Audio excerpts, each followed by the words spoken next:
Nos encontramos en el día viernes. Ya es la tarde. El Señor se encuentra en la cruz. Y después de estar colgado en la cruz durante 6 horas, el Señor clamó al Padre y le dijo: cerca de la hora novena, Jesús clamó a gran voz diciendo: Elí, Elí, lama sabactani. Esto es: Dios mío, ¿por qué me has desamparado? ¿En qué forma había abandonado Dios a Jesús? Durante años se ha debatido por los eruditos bíblicos esta exclamación, este grito de nuestro Señor. Algunos sostienen que Jesús se refería solamente al abandono físico de Dios. Otros sostienen que esto se refería a la muerte espiritual que él también estaba a punto de sufrir.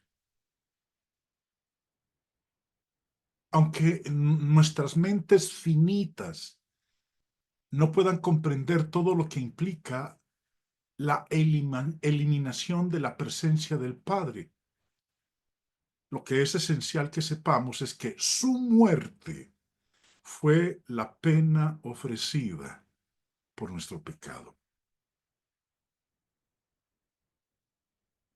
Ya hemos tenido una lección previa sobre este tema de si el Padre abandonó a Jesús en la cruz. Y quiero, hermanos, que veamos en la lección de hoy algo bastante interesante, porque nuestro objetivo, y de parte de este servidor de ustedes, su hermano Jaime, es entender ese grito del Señor con respecto al abandono del Padre. El énfasis de las Escrituras, tanto en el Antiguo como en el Nuevo Testamento, es que Jesús era sin pecado.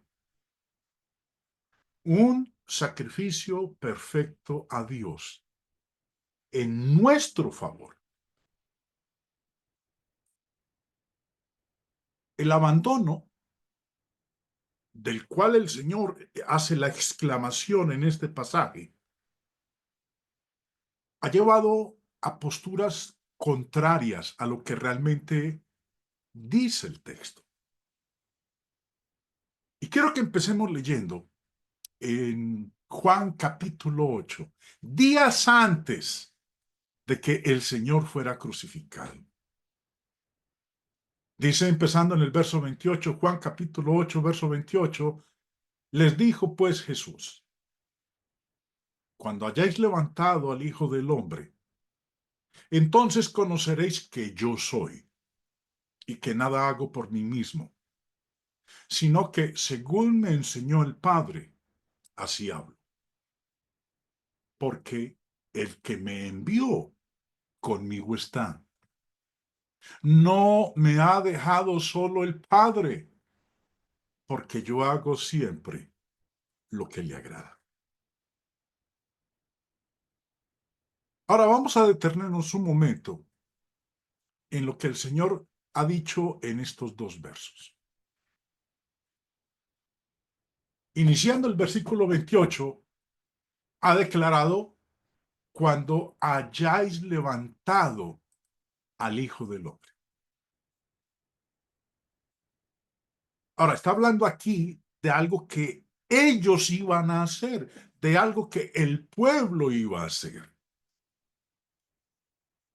Pero, ¿a qué quiso o a qué se refirió cuando dijo: cuando hayáis levantado al Hijo del Hombre? Simplemente se refiere al levantamiento de Cristo en su crucifixión. El recuadro que ustedes están viendo ahí en la diapositiva, hayáis levantado, es de una sola palabra griega, esta, hupso.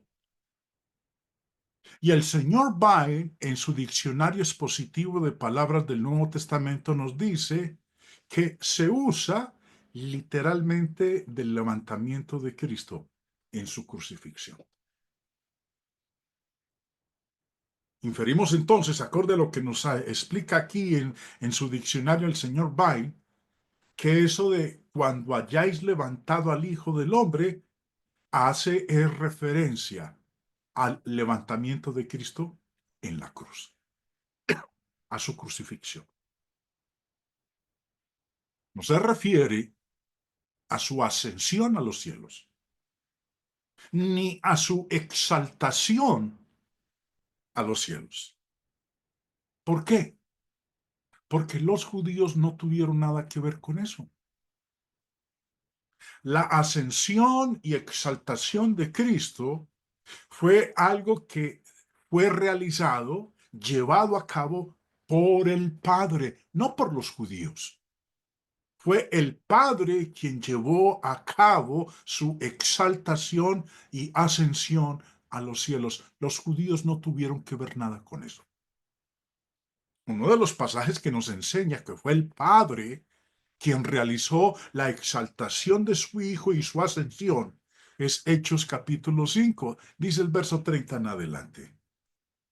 El Dios de nuestros padres levantó a Jesús. No dice que los judíos fueron los que lo resucitaron. Dice que el Dios de nuestros padres levantó a Jesús, a quien vosotros matasteis colgándole en un madero.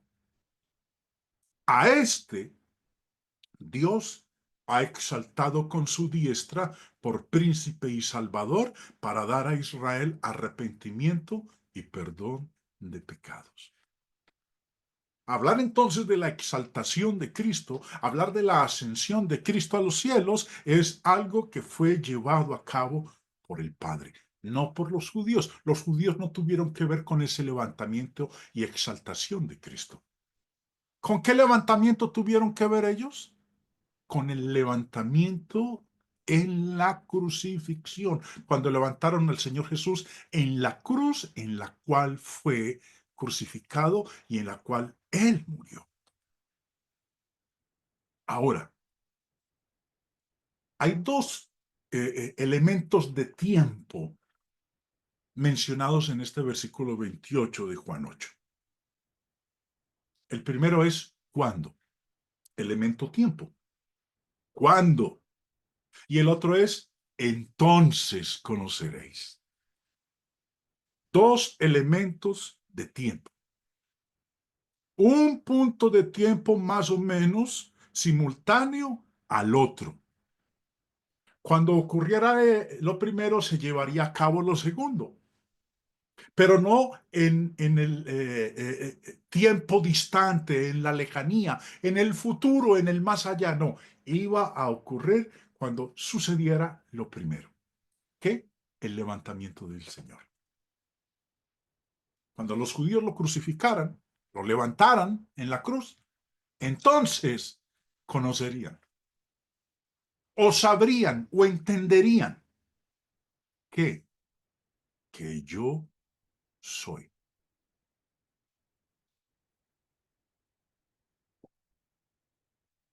Hay otros versículos en el Evangelio de Juan que ilustran esto mismo que el Señor está diciendo en el verso 28. El primero, Juan 13:19. Jesús les dice a los discípulos, desde ahora os lo digo antes que suceda, para que cuando suceda, creáis que yo soy. Y el otro pasaje es Juan 14:29, que dice, y ahora os lo he dicho antes que suceda, para que cuando suceda, creáis. Conoceréis que yo soy. Ustedes van a creer cuando suceda ¿qué? El que él sea levantado por los judíos, cuando sea crucificado por los judíos. Sería el cumplimiento de la promesa y la profecía en la cruz, que convencería a cualquier judío que estuviera presente, al menos aquellos que respetaban las escrituras, que Jesús era quien afirmó ser. Cuando hayáis levantado al Hijo del Hombre, entonces conoceréis que yo soy. Obviamente, hubo aquellos presentes que no creerían aún después de la sepultura, resurrección y predicación del Evangelio, porque sus corazones estaban endurecidos. Pero hubo muchos otros, algunos de quienes Jesús habló aquí en Juan capítulo 8, que harían la conexión en la crucifixión. Cuando hayáis levantado al Hijo del Hombre, entonces conoceréis que yo soy. Bueno, es aceptable que se haga entonces la pregunta, ¿dónde está el registro de los gobernantes judíos en la crucifixión, llegando a saber o a entender quién era Jesús? ¿Dónde encontramos a estos individuos identificados en la Biblia? Bueno, en primer lugar, si Jesús o algún hombre inspirado dijo que algo sucedería, entonces sucedería. Y no tenemos que tener una descripción de su cumplimiento para entender que eso sucedió. Pero tenemos el registro del cumplimiento de la profecía de Jesús. ¿Cuál? Cuando hayáis levantado al Hijo del Hombre, entonces conoceréis que yo soy. Esta fue una profecía que hizo nuestro Señor Jesucristo. Y se cumplió. Y tenemos el registro del cumplimiento de esta profecía de Juan 8:28. ¿Cuándo? Justo después de que Jesús murió. Lucas 23:48 dice, aquí está el cumplimiento de esa profecía. Y cuando todas las multitudes que se habían reunido para presenciar este espectáculo, al observar lo que había acontecido, se volvieron golpeándose el pecho. Miren lo que dice, cuando todas las multitudes que se habían reunido. Multitudes. No simplemente una multitud, sino multitudes. Está hablando en plural, lo cual enfatiza el gran número. Se habían reunido para presenciar. Vuelvo y leo los primeros 4 renglones de este versículo 48. Y cuando todas las multitudes que se habían reunido para presenciar. ¿Para presenciar qué? Ahí mismo lo dice. Un espectáculo. Se habían reunido para presenciar un espectáculo, una obra teatral, pero quedaron con una actitud diferente. ¿Por qué? Porque dice que al observar lo que había acontecido, se volvieron golpeándose el pecho. O sea, pues ellos no fueron a una obra teatral común y corriente. Es como cuando uno va a un cine, que si la película es bastante, tiene una trama impresionante, uno a veces sale de cine diciendo, hombre, esta película me llegó hasta lo más profundo. Bueno, ese espectáculo que ellos presenciaron fue algo que los tocó en sus mismas entrañas. Tanto los tocó que dice que se volvieron golpeándose el pecho. Se habían reunido para ver un espectáculo, pero quedaron con una actitud totalmente diferente. La palabra observar, ustedes la ven ahí resaltada en la diapositiva. viene de este término griego. Y el léxico griego del Nuevo Testamento, de lo y nida, nos dicen a nosotros que significa llegar a entender como resultado de la percepción. Llegar a entender. Ahora, eso nos quiere decir entonces que estas multitudes que se habían reunido para presenciar ese espectáculo, el espectáculo de la crucifixión de nuestro Señor, entendieron algo que antes no habían entendido. El señor Vine, en su diccionario expositivo de palabras del Nuevo Testamento, nos dice con respecto a esta misma palabra observar. Dice, de thoros, espectador. Se usa de uno que mira una cosa con interés y con propósito, implicando generalmente una cuidadosa observación de los detalles. Le vamos a prestar atención ahorita, hermanos, a esos detalles. Porque estoy plenamente convencido que tanto ustedes, nosotros, a veces hemos leído el evento de la crucifixión del Señor y no le hemos puesto, no le hemos prestado atención, no le hemos dado una cuidadosa observación a los detalles. Estas multitudes que se reunieron le prestaron atención, miraron con un interés y con un propósito y le dieron una cuidadosa atención a esos detalles, que fue lo que los llevó a golpearse el pecho. En otro de los volúmenes del diccionario de palabras del Nuevo Testamento, dice el señor Vine, denota ser un espectador de, indicando el cuidadoso examen de los detalles del objeto observado. Ahora, ¿qué estaban observando ese día? Desde las 9 de la mañana habían estado observando a un hombre colgado en la cruz. Y sucedieron muchas cosas durante esas 6 horas. Y lo que ellos observaron y le dieron ese cuidadoso examen a los detalles fue lo que produjo esa reacción. Lo que dice ahí el verso 48, Lucas 23, 48. Al observar lo que había acontecido, se volvieron golpeándose el pecho. Las personas entendieron lo que pasó de lo que vieron que sucedió. Y colocando estas cosas juntas con los otros hechos, llegaron a una conclusión. Esta gran multitud dejó la escena golpeándose el pecho como señal de angustia y consternación. Esta reacción de ellos era un cumplimiento de la profecía. ¿De cuál profecía?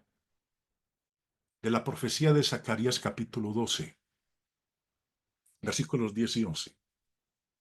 Dice, y derramaré sobre la casa de David y sobre los moradores de Jerusalén espíritu de gracia y de oración, y mirarán a mí, a quien traspasaron, y llorarán como se llora por hijo unigénito, afligiéndose por él como quien se aflige por el primogénito. En aquel día habrá gran llanto en Jerusalén, como el llanto de Adadrimón en el valle de Megiddo. Ahora, si usted quiere saber qué fue lo que ocurrió en el valle de Megiddo, en qué consistió el llanto de Adadrimón, yo no voy a hablar de él en este momento, pero ahí les coloco el texto de referencia, que es Segunda de Crónicas, capítulo 35, versículos 20 al 27. Anótelo, hermano, hermana, para que después lo lea y no se quede con la inquietud de qué trataba ese llanto de Adadrimón en el valle de Megiddo. Pero esta profecía de Zacarías 12 se cumplió cuando el Señor fue levantado en la cruz. Y cuando los espectadores, las multitudes que se habían reunido, observaron lo que había acontecido y se volvieron golpeándose el pecho. Como dice ahí en el verso 10 de Zacarías 12, llorarán como se llora por hijo unigénito, afligiéndose como quien se aflige por el primogénito.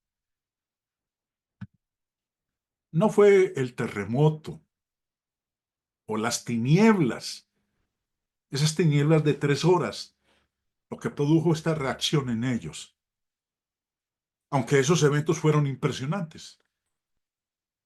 No fue la rasgadura del velo del templo, porque ellos no pudieron ver ni saber de eso en ese momento.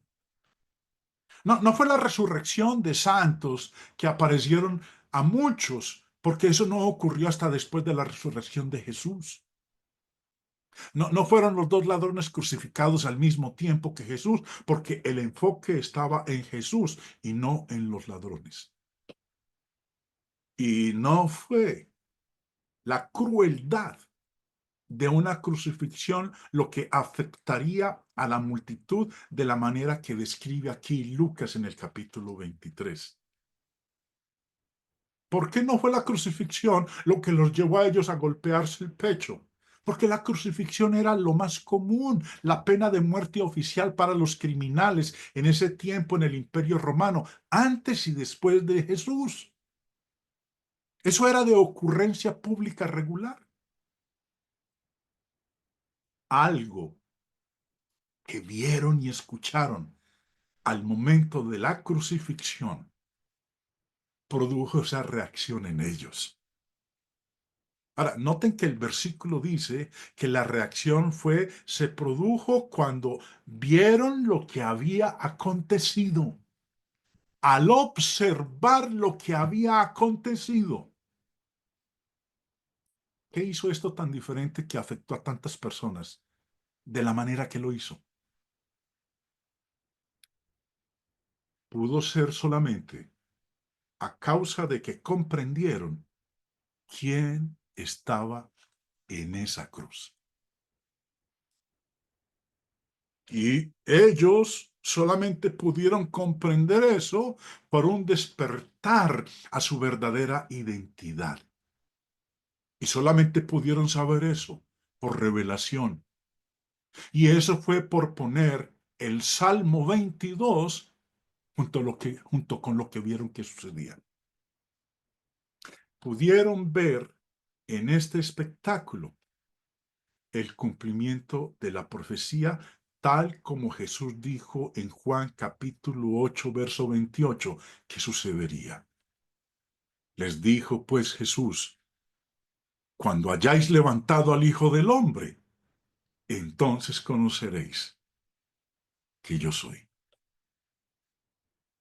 Eso fue lo que ellos observaron, que ese que estaba ahí colgado en la cruz era realmente quien había dicho que era.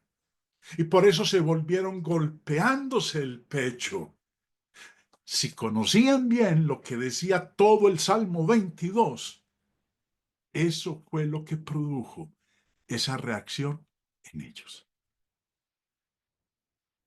La profecía de Jesús en Juan 8:28 sucedió tal como él dijo que ocurriría. Pero, ¿cuál fue la evidencia en lo que había sucedido? Que convencería a tantos judíos de que Jesús era yo soy. Bueno, está ilustrado en el grito del Señor Jesús. Cerca de la hora novena, Jesús clamó a gran voz diciendo, Elí, Elí, lama sabactani. Esto es, Dios mío, ¿por qué me has desamparado?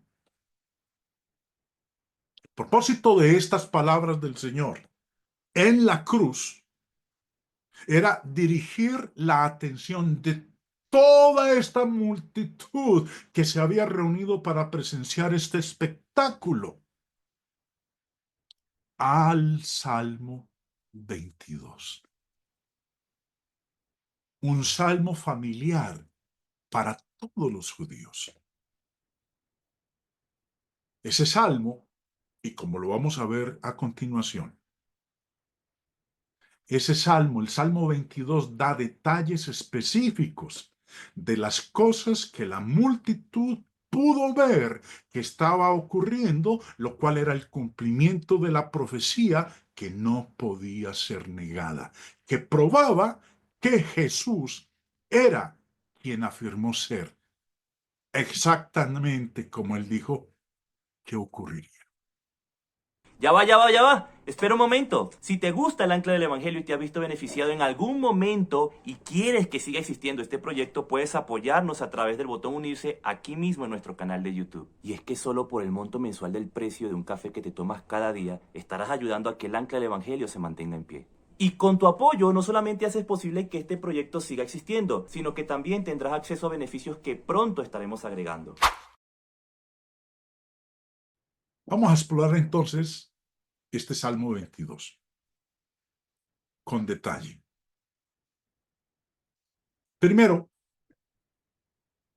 en el grito que el Señor hace en la cruz, Mateo 27:46, Jesús estaba citando el primer versículo del Salmo 22. Verso 1. Dios mío, ¿por qué me has desamparado? ¿Por qué estás tan lejos de mi salvación y de las palabras de mi clamor? Jesús en la cruz estaba citando al rey David. Ahora, para la multitud ahí presente, debe haber sido obvio que Jesús estaba citando a David. Segundo, Jesús dice, o perdón, el Salmo 22 dice, porque el Señor solamente citó el versículo 1, no citó más del Salmo 22. Y ahorita vamos a entender por qué no citó el resto del Salmo 22. Dice el verso 2, Salmo 22, 2. Dios mío, clamo de día y no respondes, y de noche y no hay para mí reposo. Pregunta, ¿en la cruz Jesús clamó a Dios por ayuda día y noche? No, el Señor no clamó por ayuda en la cruz, ni día ni noche. Esto obviamente fue verdad de David. Estaba huyendo de sus enemigos y tenemos aquí, como en otros lugares, un reflejo exacto de cómo se sintió bajo esas circunstancias. Pero esto del verso 2 no describe a Jesús en la cruz porque él no está clamando a Dios por ayuda, ni de día ni de noche. Sigamos la lectura. Pero tú eres santo, tú que habitas entre las alabanzas de Israel. En ti esperaron nuestros padres, esperaron y tú los libraste. Clamaron a ti y fueron librados, confiaron en ti y no fueron avergonzados. Estas son palabras de David. Y luego dice en el verso 6, el rey David, mas yo soy gusano y no hombre, oprobio de los hombres y despreciado del pueblo. ¿Era Jesús un gusano? Claro que no. ¿No era nada? Claro que no. Pero David pensó de sí mismo de esa manera. Estos primeros 6 versículos del Salmo 22, incluyendo el versículo 1, reflejan el sentimiento de David de sí mismo. Y obviamente también reflejan la actitud de los judíos hacia Jesús, puesto que pensaron que era alguien sin importancia y que Dios se había olvidado de él. Y es lo que vamos a ver a continuación, haciendo una comparación de lo que dice el Salmo 22 Y lo que vieron, esa multitud que se reunió para presenciar ese espectáculo, ¿qué fue lo que ellos vieron allá? Quiero que se enfoquen bien en su pantalla, hermanos, a lo que voy a presentar a continuación. Aquí tenemos lo que el Señor había dicho, el clamor que él cita de las palabras de David, y cuál fue la reacción de la multitud, de todas las multitudes que se habían reunido para presenciar este espectáculo. Al observar lo que había acontecido, ¿qué fue lo que observaron? ¿Qué fue lo que vieron ellos que sucedió, que hizo que se volvieran golpeándose el pecho? Sabemos nosotros que el Señor ya ha sido crucificado. Mateo 27:35 dice, cuando le hubieron crucificado. Y vamos a ver en orden lo que dice el Salmo 22, pero quiero que primero miremos lo que las multitudes observaron que sucedió en ese tiempo en que el Señor estuvo crucificado en la cruz, durante las 6 horas. Mateo 27 dice el verso 39 y 40. Y los que pasaban le injuriaban meneando la cabeza. Bueno, las multitudes que estaban ahí reunidas, ¿qué presenciaron? ¿Qué observaron? Que los que pasaban le injuriaban meneando la cabeza y diciendo. Lo interesante es que esto que ellos observaron ya lo había profetizado el Salmo 22. En el verso 7 dice, todos los que me ven me escarnecen, estiran la boca, o sea, pues hacen muecas con los labios, se burlan, menean la cabeza. Mateo 27, 41 y 42. De esta manera también los principales sacerdotes, escarneciéndole con los escribas y los fariseos y los ancianos, decían. Las multitudes que se habían reunido para presenciar este espectáculo observaron que los principales sacerdotes lo escarnecían con los escribas, con los fariseos y con los ancianos. Eso lo había dicho el Salmo 22. 1000 años antes que eso iba a ocurrir. Versos 7 y 8. Todos los que me ven me escarnecen, estiran la boca, menean la cabeza, diciendo, Mateo 27:42, a otros salvó, asimismo no se puede salvar. Si es el Rey de Israel, descienda de la cruz y creeremos en él. Esas multitudes que se habían reunido para presenciar el espectáculo oyeron a los sacerdotes, a los escribas, a los ancianos, a los fariseos decir esto contra ese hombre que estaba en la cruz. Ya lo había dicho el Salmo 22 1000 años antes. Se encomendó a Jehová, líbrele él, sálvele, puesto que en él se complacía. Lucas 23:35. Y el pueblo estaba mirando, y aún los gobernantes se burlaban de él. Ahora, cuando dice, y el pueblo estaba mirando, se está refiriendo a lo que decía Lucas 23:48, a esas multitudes que se habían reunido para presenciar el espectáculo. Y el pueblo estaba mirando. ¿Y qué observaron? Observaron a los gobernantes burlándose de él, diciendo, a otros salvó, sálvese a sí mismo, si este es el Cristo, el escogido de Dios. Eso lo había dicho el Salmo 22, 1000 años antes de que sucediera. Mateo 27:41. Esas multitudes observaron también y oyeron. De esta manera también los principales sacerdotes, escarneciéndole con los escribas y los fariseos y los ancianos, decían. Eso lo había dicho el Salmo 22 en el verso 13, 1000 años antes. Abrieron sobre mí su boca como león rapaz y rugiente. Eso lo escuchó y lo vio la multitud reunida ese día. El Salmo 22:16, préstele atención, mis hermanos, a lo que nos dice ahí. Porque perros me han rodeado, me ha acercado cuadrilla de malignos, horadaron mis manos y mis pies.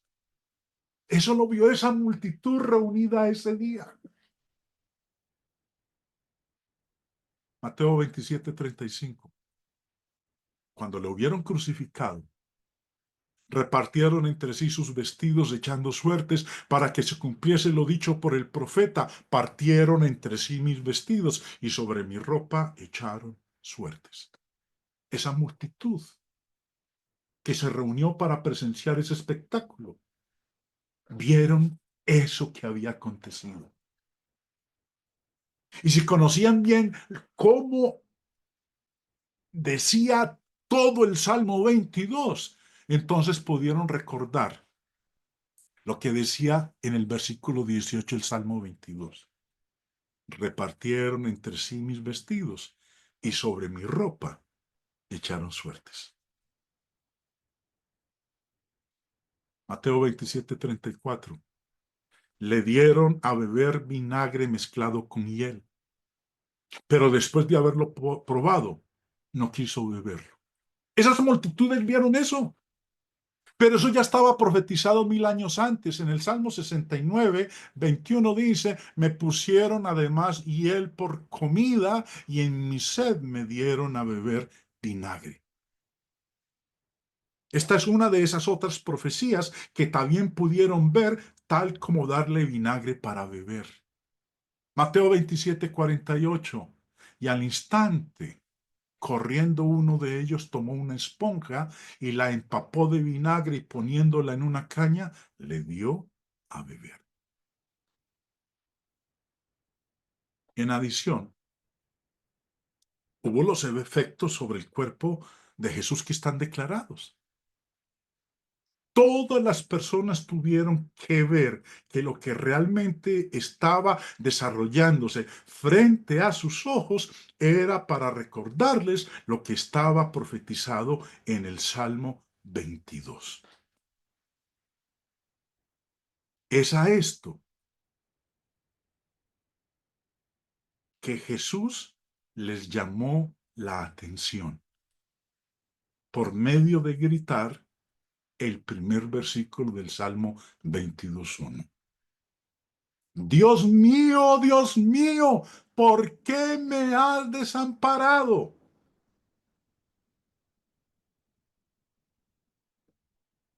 El Salmo 22 dice, ya casi al final de él, estas palabras del verso 24. Porque no menospreció, ni abominó la aflicción del afligido, ni de él escondió su rostro, sino que cuando clamó a él, le oyó. Dios le oyó cuando clamó, porque para empezar, Dios nunca lo dejó.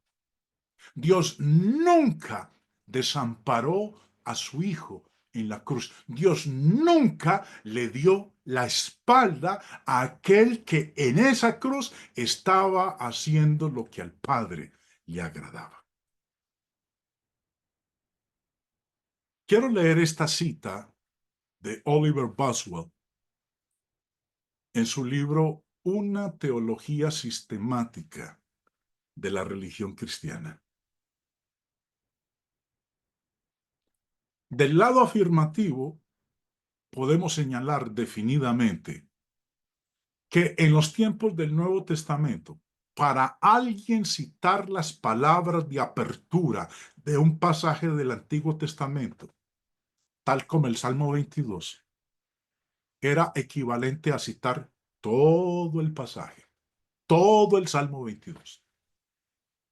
Podemos estar seguros de que estas palabras de Jesús habrían sido entendidas por sus discípulos como equivalente a él diciendo, recuerden el Salmo 22.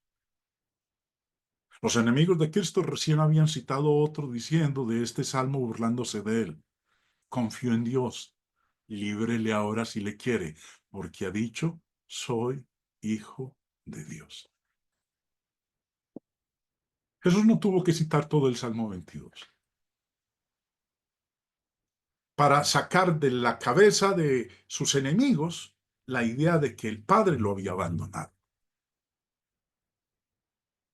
Para un judío conocedor del Antiguo Testamento, y que obviamente se les enseñaba desde pequeños a memorizar la ley, a memorizar el Antiguo Testamento, sobre todo los salmos, Jesús cita solamente el verso 1 del Salmo 22. Y para esos judíos que estaban ahí presentes, sobre todo para los fariseos, los escribas, los ancianos, los sacerdotes que conocían la ley, les está diciendo, ustedes creen que el Padre me abandonó, ¿no? Mire, el Salmo 22 empieza diciendo, Dios mío, ¿por qué me has desamparado? Pero recuerden el Salmo 22, todo lo que dice el Salmo 22. Y una de las cosas que dice el Salmo 22 es, no menospreció ni abominó la aflicción del afligido, ni de él escondió su rostro, sino que cuando clamó a él, le oyó. ¿Qué era lo que habían pensado los líderes judíos respecto del Señor? Un cumplimiento de la profecía. Esto es lo que ellos habían pensado. Mateo 27 dice, empezando en el verso 39. Y los que pasaban le injuriaban meneando la cabeza y diciendo, tú que derribas el templo y en 3 días lo reedificas, sálvate a ti mismo. Si eres hijo de Dios, desciende de la cruz. De esta manera también los principales sacerdotes, escarneciéndole con los escribas y los fariseos y los ancianos decían, a otro salvó. A sí mismo no se puede salvar. Si es el rey de Israel, descienda ahora de la cruz y creeremos en él. Confío en Dios, líbrele ahora, si le quiere, porque ha dicho, soy hijo de Dios. Viendo que estos judíos ya pensaban que Dios había abandonado a Jesús, ¿por qué gritó para confirmar que estaban en lo correcto en todo esto por medio de clamar a gran voz?